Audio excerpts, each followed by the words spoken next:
Ancora puledri di 2 anni in questa terza prova dall'Arcoveggio. Ritirato il numero 1 Furia Light, restano 10 Flor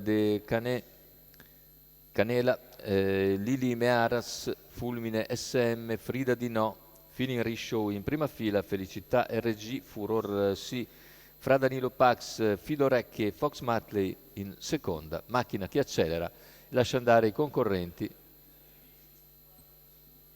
L'errore di Felicità RG, mentre c'è lotta per il comando con Lili Mearas che si avvantaggia. Lili Mearas dunque leader dopo 100 metri su Fulmine Numero 7, SM, Felicità RG, squalificato. 200 iniziali in 15,3, terza posizione. Segue più discosto Finiriscio. Tanto se ne vanno i primi 400 metri in 31,8, sempre Lili Meras conduce su Fulmine SM, Filin Riscio, poi Flor de Canela all'esterno. La progressione di Numero 8, Furore SI, squalificato. Fidorek viene però anticipato da Filin Riscio che dopo 600 metri in 49 avanza all'esterno, progredisce sulla testa, va su Lili Mearas. All'esterno intanto ha preso posizione anche Frida Di No, che aveva avuto partenza infelice, ed è seguita nell'azione da Fox Matley.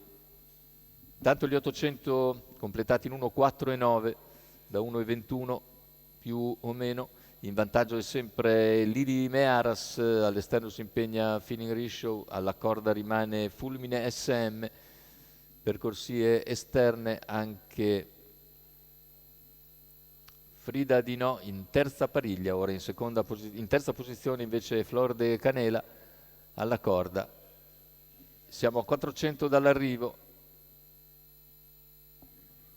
Fidorek allarga e così è infilato all'interno da Frida Di No, ma davanti a tutti è sempre Lili Mearas che ora allunga con decisione dopo una frazione in 15,7.